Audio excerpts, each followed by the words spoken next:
views and opinions expressed on Geeks Under the Influence are that of the panelists and not of our sponsors, Amazon.com and TeePublic. Parental discretion is advised.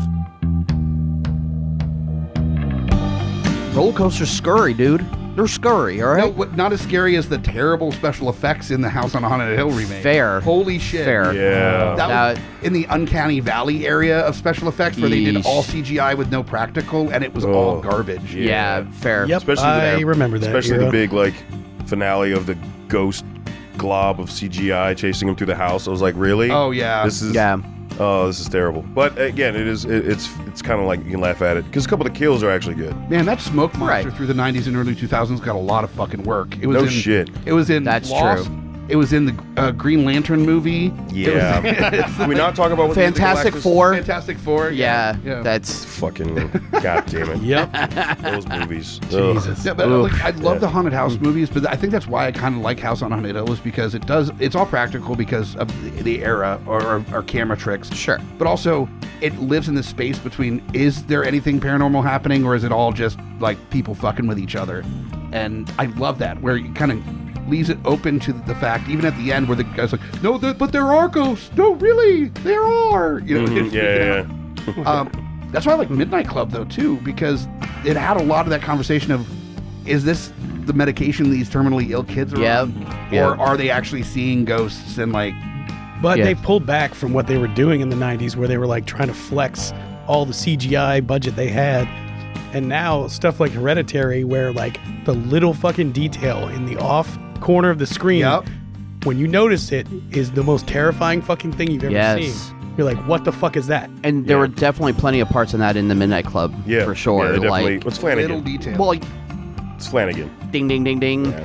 And one thing, and I think this is why he was the perfect choice to adapt this from Christopher Pike, is that you see it in the haunting movies he's done. You've seen it in Midnight Mass. You've seen it in even Dr. Sleep. His conversation about terminally ill people or people that are really sick or really old and their relationship with death, there is this attitude that death isn't something to fear. Death is a kindness. And that is something that is absolutely translated in this series, definitely in Dr. Sleep, with the main character being a hospice nurse. Of course, You could thank King for that. Yeah, fair. Yes. Just correct Yeah. that. I'm just saying. But also, the way there is this very delicate, kindness, and, and he paces these characters properly, where it gives it that negative space to really fill in that this is something important. This is maybe one of the most important moments in a person's life is the end of it. Yeah. So it's dealt with That's such delicate hands and done so well. And when you're talking about dying kids, that's always a rough take, period.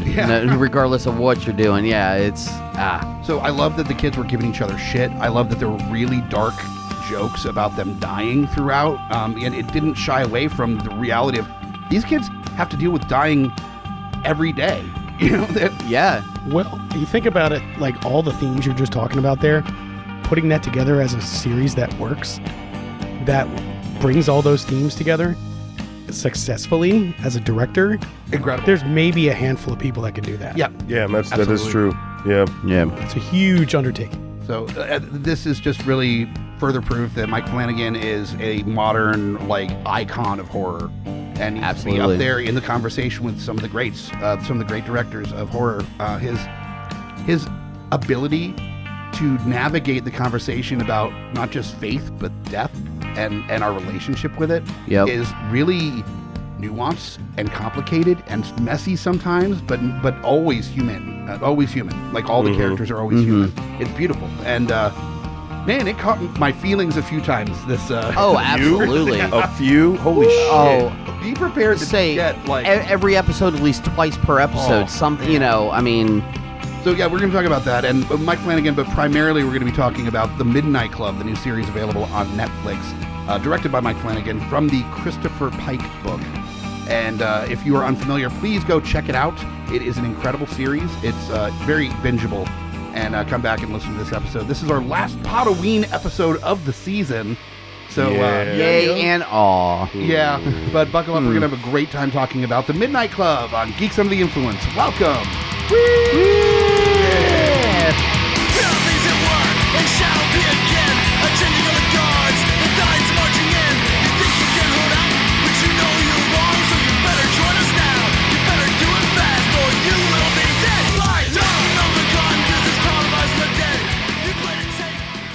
Party with cancer. Oh. Party with dead kids. Woo! Yay! Yeah. Son of a bitch.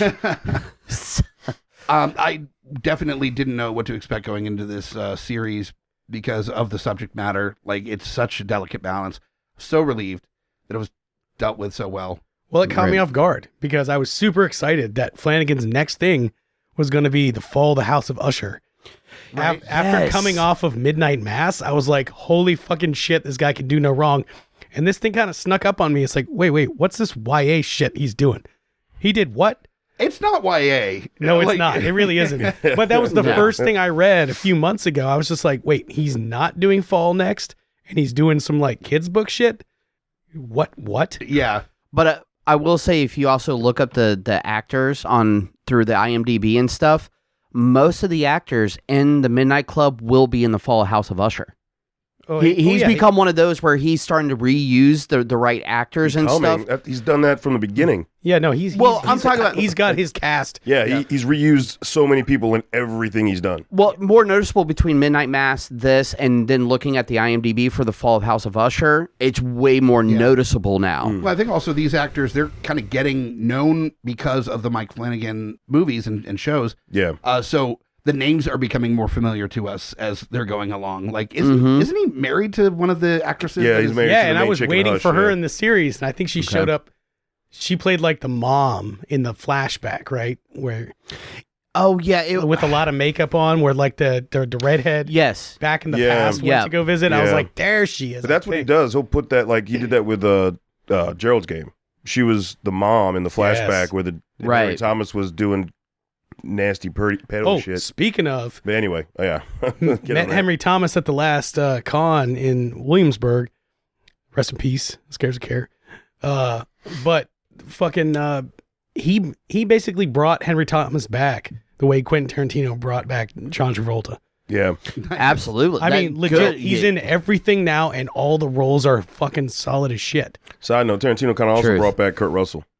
If you think about it. Can we also give a cheers to Flanagan bringing Heather Langenkamp back out? Oh, yes, that was awesome. Yes, she was amazing. Very awesome. No, that was solid. There's unfamiliar with the name. It's Nancy from the Nightmare on Elm Street movies. Yes. And she was great. She was fantastic. She did a great job. Wonderful in this. But yeah, let's get into our cast of characters here. First off, of course, is the Geek Father himself, Scotty P. Hey, guys. Check out Geekfathers at GUIPodcast.com. Correct. And as the father, read the book, then watch the series. Always read the books. Even though I'm bad about it as well. But read the books. You can read? He's been known to read picture books from time to time. Audio books are wonderful. Yes. Another showrunner on the network from Beautiful Disasters. We got Herr Grutz here. What's up? What's up, man? I'm just getting over some bronchitis, so if I seem a little raspy, that's why. It's sexy. Thanks, man. Yeah. Mm-hmm. Grutz of schlock cinema auteur, I want to say, or aficionado, I guess. Yes. I have a lot of fun, and next year will be some fun new additions to the schlock universe when it comes from my end. Nice. Ooh, okay.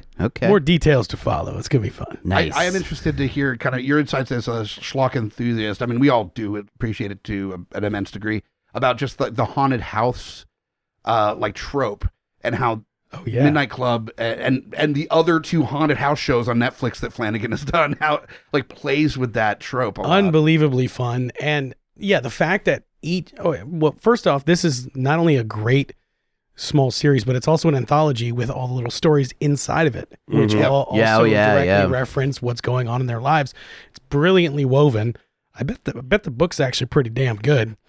You know, I mean, I'm not one to normally pick up a YA book in my 40s, but I'm intrigued. I might be interested, and that's probably a really quick read too. I would assume most of his books are like 150, 120. But from what I have seen, but again, the way Pike writes it, I mean, this material is coming from him. Yeah, it's on point for his writing. So, but yeah, there's so many fun little nuanced and like little tidbits here and there, nods to things. Absolutely. Next one up is my partner in crime here on the network and this show, my co-host, Lowdown Brown MacGyver. What's going on, everybody? You talk about some spooky shit. Spooky shit. That's what I love about this time of year. Is it's all laser spooky. focus on spooky shit. Yes. Love it. Yeah, from the Mouse Madness, Geeks Under the Influence, GUI Nights. Yeah, all those things. All the list of things all that the things. stresses us out on the weekly. Well, it's fun, and then it stresses you out. Yes, no, absolutely. It's like it's fun, and then it's like, oh shit. It's a weird balance. Yeah, for sure. I think anything worth doing is going to stress you out a little bit. True. The thing I love about the Midnight Club is I remember getting excited because they dropped something like a post or two sometime in October last year, and I was like, oh, because it was like right after Fear Street trilogy came out. Mm-hmm. They posted something, hey, Mike Flanagan's bringing you an adaptation of the Midnight Club by Christopher Pike, and I was like, cool, but then like nothing, right? And then it's like, oh, hey, it's coming to Netflix. You're like, okay, yeah, there was like no bring it. real Okay, conversation. cool. No, but I liked that. You know, I forgot because like when it came out, I was like, oh shit, cool. It was like at that point more Flanagan because I had finally got around to watching Bly Manor and then Midnight Mass in between. You know, because that had come out in between that, so I'd already gotten more, and I finally watched Oculus the first time over the last year. Mm-hmm. So like there was just a lot more Flanagan I'd watched. Abstentia, I pretty much crushed his catalog in the time between when that released, when they said they were going to release it to now. So it was like, because up to that point, I think I'd only seen Dr. Sleep and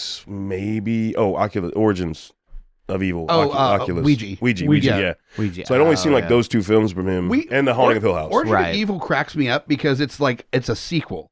And it's a sequel to a fucking bad movie. But it's a good movie. Yeah, but Origin of Evil way is better. Way better. Yeah, it's way better. Yeah. It's a solid Isn't it like the possession film. third movie in that? Or is the second one? Pretty sure it's the second one. No, those Ouija films, I think they've made 3 or even 4. But when Flanagan's came out, he was I thought he was the second one. I think Flanagan only did the one. Yeah, he just did the one. But that's the only reason. That's why we only talk about it. Came out, so they have this like garbage horror movie that comes out. Everybody thinks it's bad. And they're like, let's do a sequel. And then they get Mike Flanagan before he's really known. Yep, that's the thing. thing. He just fucking knocks it out of the park. And people are like, holy shit. Like, where did this See? come First from? one could have been good. Could have been good. Yep. Wrong crew. Yeah. Anyway. I'm behind on his catalog. But yeah, I mean, there's plenty to like catch up on. They're actually running a thing, Flaniverse on Netflix. So you can literally watch all of it. It's called Time, sir. Yeah. Time. It's something you and those terminal kids didn't have. No, exactly. Exactly. And I feel it crushing me every day. Every day. The man next to me, the founder, the man who's responsible for all of my pain and sorrow. Michael Bickett. What's up? GUIPodcast.com. Check us out. Subscribe, all that shit. Mm-hmm. And yeah, this is the final episode of the Podween season for this year. So definitely dig through. Check out our suggestions for the 31 Days of Halloween, our double episode, the Vincent Price episode, this episode. Yeah, plenty of spooky stuff for the final days. Unfortunately, Cabinet of Curiosities is coming out at the end of the week, and it's just the timing for that to get that in before Halloween. That's the Guillermo del Toro anthology series. Oh, yeah. That but it's only the first couple. That's right. Yeah, it's coming out. I think tomorrow drops the first 2 episodes. Yeah, the 25th. But yeah, so it's just not in time for us to get it in for the Halloween season. Right. But yeah, plenty more spooky stuff to check out on probably Madness. We'll be covering some of that stuff at least. Yeah. Well, I think with that we might do a individual episode, but I think we're just better off doing like a Del Toro episode. Oh, for sure. Yeah, absolutely. Yeah. Because he's got a lot. Getting into Midnight Club. So the setup of this movie is basically there's this long established like mansion basically. Right. That has been used over the years for a lot of different things, but for a long time now it's been a hospice for teens that are dying. And then hijinks ensue, basically. Duh. Cults. I want to find one movie where there's like an old mansion from like the 1700s that they go in and there's like housekeepers that just come with the property randomly because that's like a thing. Because that still happens. Yeah. And they're like, so let me tell you about this house. And they're like, okay. It was like beautiful property. It's all settled, so you're not going to have to deal with a lot of cracks in the walls and stuff. Nobody's ever died here. Just like completely. Yeah. I feel every old mansion is just like lousy with fucking ghosts. That's just the rule. That's what it is. I feel like and secret basements. Accurate though. Secret rooms and tunnels and shit like that. Absolutely. Yeah. But what does that say for the Ghost of the Future real quick? Like, that's one of my favorite memes over the past couple years is why is it all these old ghosts? Right. When it should be the ghost at 3 a.m. going, I'm Brittany, bitch, yelling at you as it runs down the hallway. Yeah, you know? like haunting a 2-story rancher from the 70s. Exactly, yes. Very much so. That's what I'm looking for. Yep. I want some, like, fucking poorly thrown together condo apartment. Like, ooh. I died during the 2008 like bubble burst of the real estate market. Whoa, that was scary. Scary. Yeah. I do like also the positioning of the characters, even the storytelling of the different like anthology stories they're telling.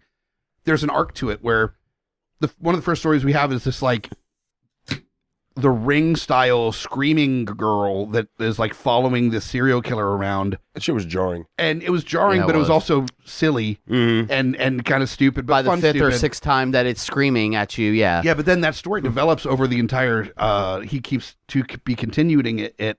And then it actually develops. You just mixed up two that stories. Was a different one. Was that a different that one? Was a different you one, mixed up. Yeah. Okay. The one that you're trying to describe is that all of his victims they look like they're screaming, but you hear no sound. Okay. No, okay. He was finishing the story of the screamy late girl that was following the whatever. Yeah. At the end of it, but at the beginning, the stories are kind of simple. They're very tropey, but as time goes on, they're incorporating more of their experience, their pain into these stories and what they're, what they regret, what they want. Well, and that's where it gives the stories more nuance. It's the reflection of their life, what you start to see, and like because there's some gruesome shit in the stories. In a lot of them, but then when you sit there and think about how you overthink something and how they're telling what's happened in their life, and they're not only dealing with bad shit, but with getting cancer and dealing with the chemo and everything on top of that, they're having a rough time. And yeah, no shit, they're going to tell fucking scary stories and gruesome shit to help like relieve that pressure, if you will. Yeah, no, it's a perfect sort of way to convey what's going on in their lives and then, them to get out a little bit of that tension.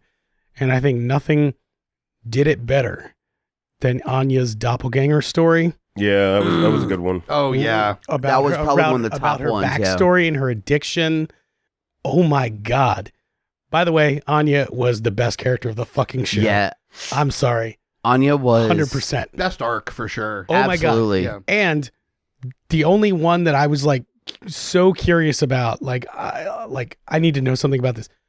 This girl had never acted before. Yeah, this is her first acting gig. She was found by Flanagan on TikTok because she is an actual amputee and she was had such a personality. He was like, you know what?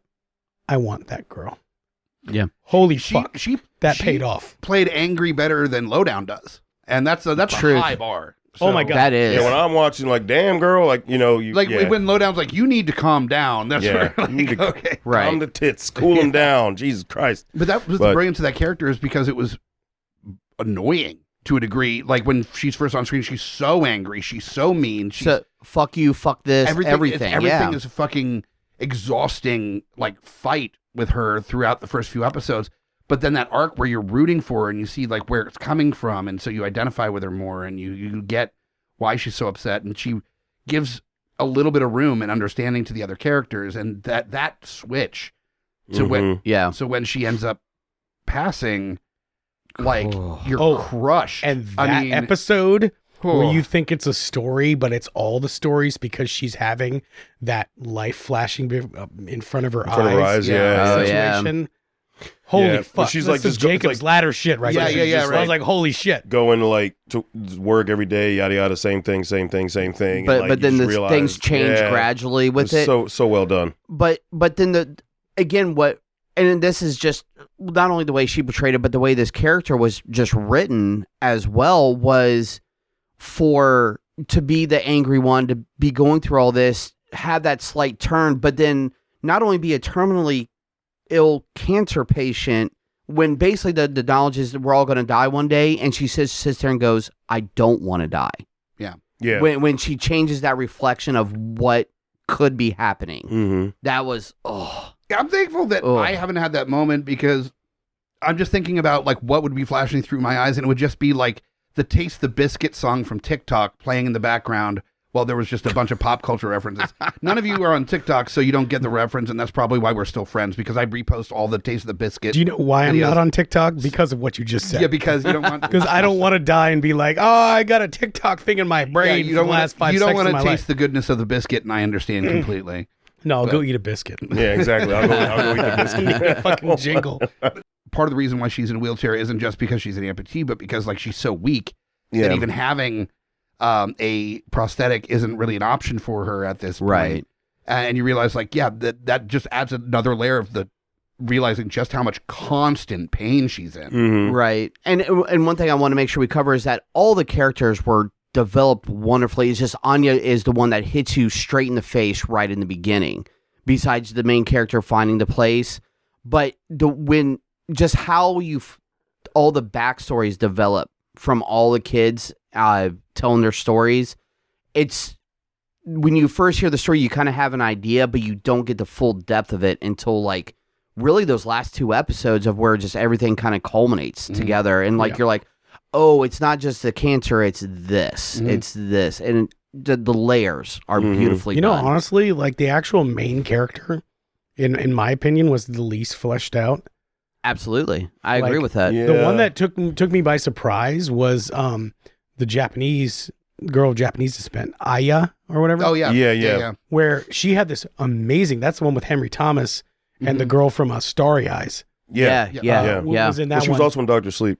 She played the Shelley Long character. Yeah. Which was an allegory on depression and suicide. Yeah. And it was so brilliant because it was like a fucking Twilight Zone episode. Yeah, because we have the IMDb pulled up. What's her name? Furukawa. Natsuki was the name. Natsuki was the name.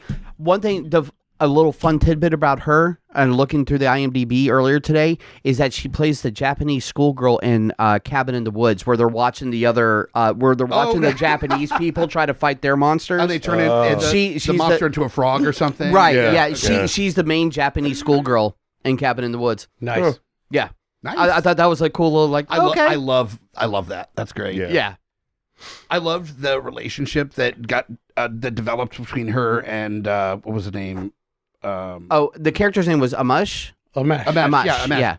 Which Amesh, everybody has that friend that's just like a video game nerd from hell. That's like their entire identity is just being a gamer nerd. Yes. I loved the awkwardness of that relationship, and then him being like, wait, like if you're not into me, that's cool, and having that self-doubt, and her being like, no, I'm just clinically depressed. Like, it's not about you, it's about me not feeling like I deserve to be happy. And like that, for anybody that deals with chronic depression, like that realness of that moment was super important, because it expressed like even the things that are really cool that are happening in your life, sometimes like you shy away from them or are nervous about them because of the depression. And so like that was really honest and thoughtful for them to include that kind of.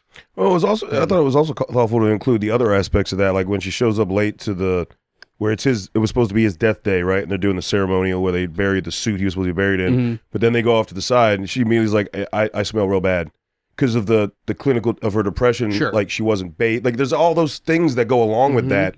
That people might not realize. Like you might not bathe for a fucking week, and you just stay holed up. Check out our TeePublic page for the Depression Stinks T-shirt. No, but I mean, I just thought that little conversation, just that one statement, I thought, because I noticed she looked really bad. But I thought, okay, her cancer kicked in or something. No, it was like it kicked in overdrive. It was like, no, she's literally been locked in a room, not bathing, not eating for however long, and that's a big. I don't think people think about that. Yep. And props to modern Hollywood skinny kids or whatever it was, but just the way the kids looked, between the makeup, the way that their clothes fit them, like look like, I mean, terminally ill cancer just the kids, like having them wearing kind of baggy clothing, so it suggests that like, even though it was the 90s, they were when they got those clothes. Even though it was supposed to be the 90s, it was still like just didn't fit right, like it was like an episode by episode game of hacky sack as to which one's most depressing,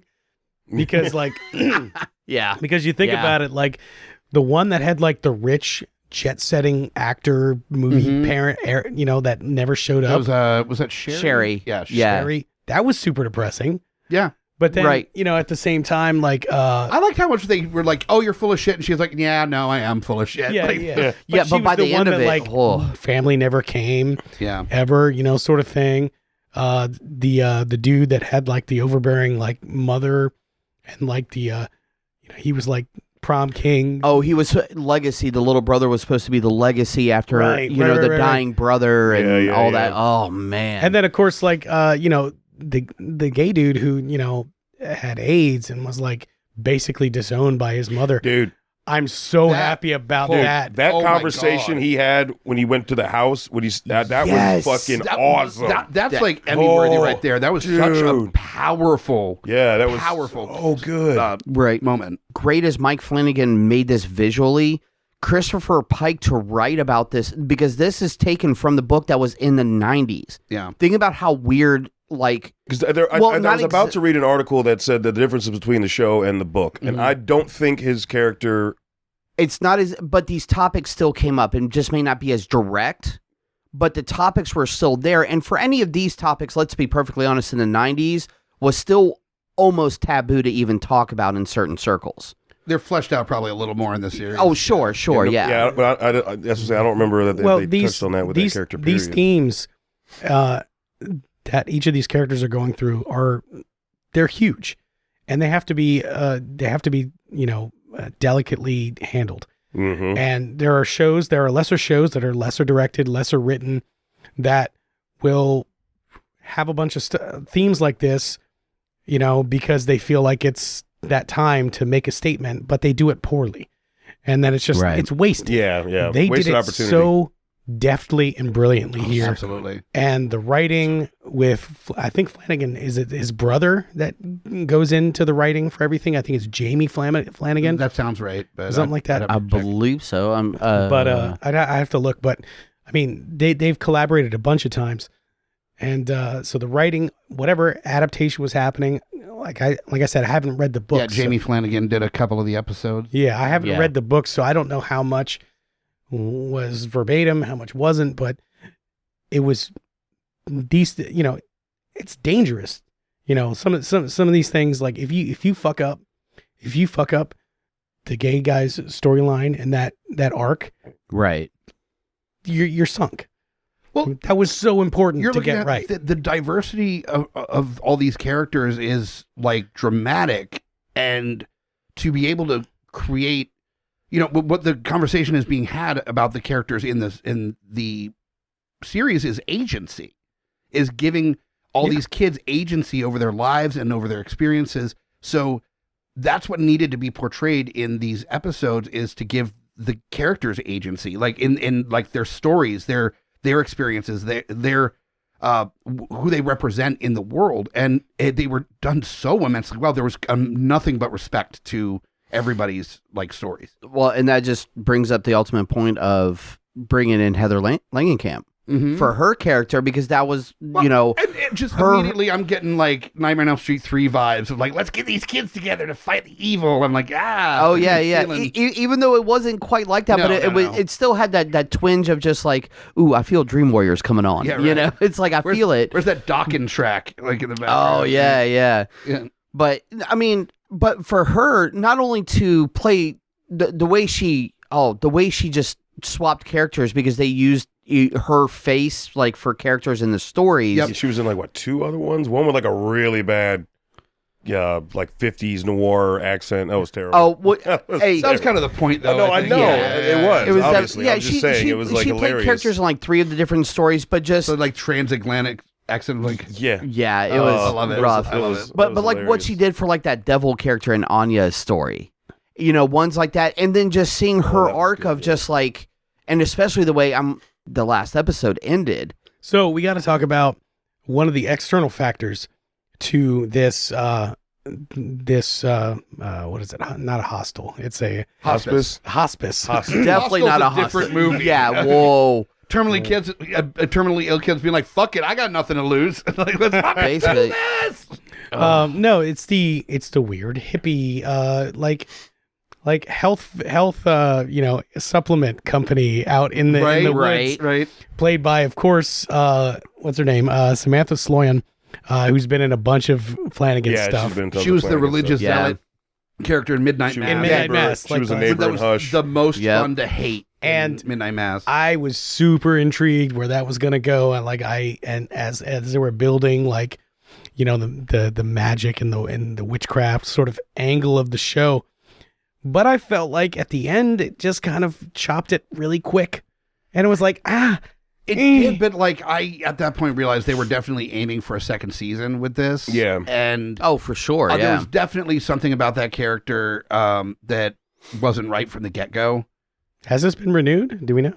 I have no idea. I ain't seen anything yet. I didn't know if this was going to be a one and done style thing. No, it's supposed to be set up for multiple seasons. They definitely set it up for multiple seasons. Yeah. I mean, even the reveal at the end with the neck tattoo was really... That's true. Yeah, what I was getting to with Heather Langenkamp, where she removes her hair, like she has cancer still, and well, and also, I mean, you can really build out this mythos beyond what the book was about. Even with the characters, you're going to have these characters like dying as time goes on. They're gonna. Yeah, so you can have a rotation of new characters, rotating and cast of characters coming in and telling their stories and continuing the Midnight Club, and then like getting deeper into the mythos of this cult that used to live on the property. The Paragon, and I love that we're like a half hour into the episode, and we have not even really touched on the spooky part of this series at all. We've talked about their stories a bit, and not even my favorite story. My favorite story was definitely the time travel story, the Amesh story about him being that was cool as shit. Wait a minute, what programmer? What am I missing? What am I forgetting? Two of them. The Amesh one about the like doing the destruction. The guy coming back from the future to kill. Oh yeah, the Terminator style one. That's Terminator. That's right. One. Yeah. I totally didn't even think about that one as time travel, just because of the way even the though story. There was time travel. Yeah, my brain, man. I got you. My brain. But the Amesh one, sorry. The Amesh one where he meets this like programmer that he really respects, and like he develops a simulator that's beyond anything he's seen, and then it's incorporating his crush on his fellow terminally ill. What's telling that? That's what we really said. We're at that point now where we're seeing. It's like I think the second one into where we're seeing the mirroring of the reality that we're in. Yeah, and that was the other one where like you really in the stories I really started looking for the actors, like because that's what Flanagan does. And we got dude from Midnight Mass, Haunting of Bly Manor. I think he was a Dr. Sleep. So the guy who plays him is an adult, the creator. Him. Yeah. What's his name? He's an incredible actor, and he played the sheriff in Midnight Mass and all that. Yeah. And man, the thirst for that dude, the cook in Haunting of Bly Manor. I haven't seen Bly Manor yet. So he plays Vincent Beggs in the story. Yeah. So it was cool to like, there he is. Like I was just waiting for him to pop up because I love that dude. He's great. Awesome. Yeah, he was awesome.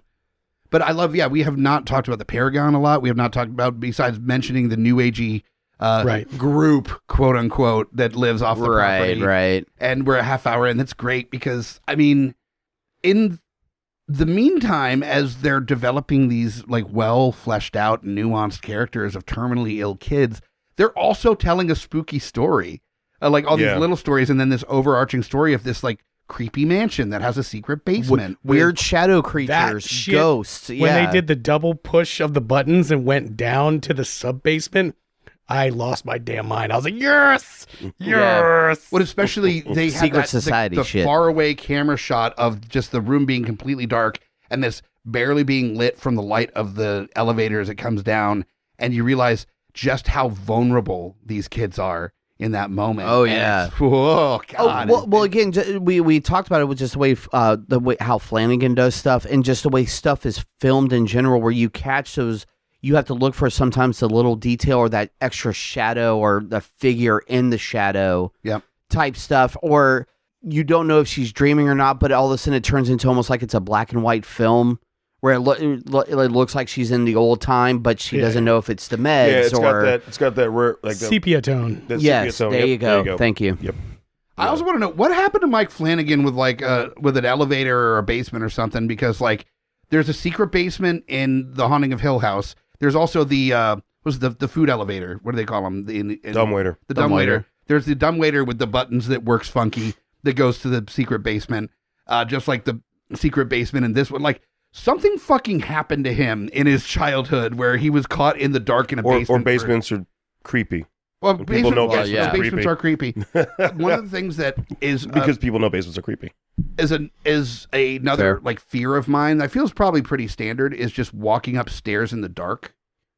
Especially if there's stairs that don't connect, like basement stairs where there's like an openness between the steps. It's just, there's no railing. Yeah. It's fucking. It's like bare minimum boards and nails. Between the steps, there's not that like other piece of board going up that like blocks it so that it's a solid step. It's just so somebody could reach through and grab you. You mean open actual steps? The actual steps. There's no back. Right. Oh man, you're going up those steps in the dark. Like there's something. Yeah. Wait, that's just from watching Evil Dead too much. Well, there's that, and just, my mom's basement at her house has steps like that, and it's just all like concrete floor, unfinished basement where the wood stove is. I got you. And there's nothing creepy down there. It's just old boxes and shit. But man, there's something about you hear just like the of the wood stove going down there, which is the lightest glow, and then there's no lights because you have to turn the lights off downstairs. And go up the stairs, and then the stairs, your feet are like hitting just a little bit past the end of the step when you're walking up. So you like your toes are kind of hanging over a little bit as you walk up, and because they're narrow stairs, and it has all the elements to be like, if I just felt like a brush on my back as I went up, I'm running into the woods, never to be seen again. Like that's it for me. I'm not going back to the like I run out of the basement, out the back door, and just yelling bye, and then I'm done. You don't see me again. Fair. Like Forrest Gump, just beelining. I will say he was running. He's made very excellent choices when it comes to how he utilizes the basement, because there was even a basement in Bly Manor that pops up. Yeah. So. Mm-hmm. So you see a lot of the similar kind of tropes in movies and shows and stuff, but like he does utilize them differently. I was about to say they definitely don't feel like it's just doing the same thing over and over again. It's using the elements, using what's there, and it's Flanagan fucking just kills it with that shit, man. Just the lighting and just the angle shots that he gets on stuff, man. It's great. I think it's almost like just a sense of isolation, whether it's being out on a boat in midnight mass to tell a story, or like even in that same show there was like that one abandoned house where the thing was, and but nobody would go to, and just because anybody went near it had a bad day. Exactly. Yeah. But it's he definitely knows how to use light, how to use sound well. I mean, like just the first time they were in that basement and she's lighting matches and of course sees something move, and like the use of shadow, the use of like little things, like it doesn't have to be, it was almost thrown in our face with that early story where it was like the Japanese ghost jump scare that was like 50 times in a row. Yeah. And that was just kind of like, that was a nod. It was fun, There was kids having a good time with the story, but the way he actually did the scares in the show was awesome. Fantastic. Yeah, well, very well done. Always been good at mixing the dread and tense moments with the jump scare moments in his stuff that he's done. Oh, and let's talk about the ultimate jump scares, where that great mix of telling the story, something lighthearted would be happening, and then someone just walks through a door, and all of a sudden you have another ghost. I'm hungry, and you're just like, what the? Hold on. Oh, yeah, I forgot this is a ghost story, too. Yeah. You just totally forget about where you're going with it, and just that change of scenery was, like, spot on. It was beautifully done. Yeah, I think we're at a good place for our break, for our mid-break. So, man, there's so much more to talk about. The Paragon specifically. Oh, yeah. We haven't dug in too much at all. I guess we should actually talk about the story arc of the whole series. Yeah. Goddamn hippies. Yeah. Goddamn hippies. I think it was very important that we shared some reverence for like the characters and how well fleshed out they were. And the important conversation was about like the idea of being a kid where your life is supposed to be ahead of you and knowing that you only have a little bit of time left is a really, really rough start. Like that's where you're starting. What scares those kids? Like what exactly? What's going to scare them more than ghosts. their circumstances? Yeah, and ghosts. That's what scares them more. Yeah, ghosts and poisonous tea. And poisonous tea. Yeah, poisonous tea. So stick around, listen to some of the other shows that we have available on the network, and we'll be back in just a minute. Stick around. Coming straight from the mouths of madness, I'm Lowdown. I'm FU Hunter. Do you love horror? We fucking do. So this is a podcast dedicated to all things in cinematic horror. We're talking movies, television, composers, special effects artists. We're gonna fucking cover it. So if you love horror, embrace the madness. My name is Amy Bogard. And I'm Mike the Hobbit. And we are the hosts of Deeply Upsetting, where we use our expertise to answer your most upsetting hypothetical quandaries, such as what non-winged animal deserves wings? And what body part deserves a secret mouth? Which cryptid is the worst roommate? These questions and more that plague you will be answered on Deeply Upsetting, available anywhere you get your podcasts and at GUIPodcast.com. In a world of blockbuster movies, there's another dimension. The dimension of schlock cinema. Join us at Beautiful Disasters on a journey into the fringe territory of B-movie abandon. We review the flicks that are forgotten or underappreciated to give them a proper place in the annals of celluloid history. I'm the Grutz. FU Hunter. Your guides at Beautiful Disasters. Come along with us for a fun ride. May the schlock be with you. In a world with too many reboots and remakes, two men will stop at nothing to make it even worse. Join Mike the Hobbit and Tondi as they play by their own rules while pitching new takes on some of your favorite and least favorite films and TV shows. What podcast would dare to bring this upon the world? This is Smack My Pitch.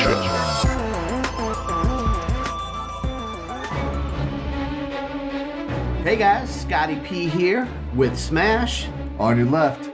And we are the Geekfathers. That's right, bringing all the trials and tribulations of being a geeky parent. So welcome to our world. And as always, join us or cry.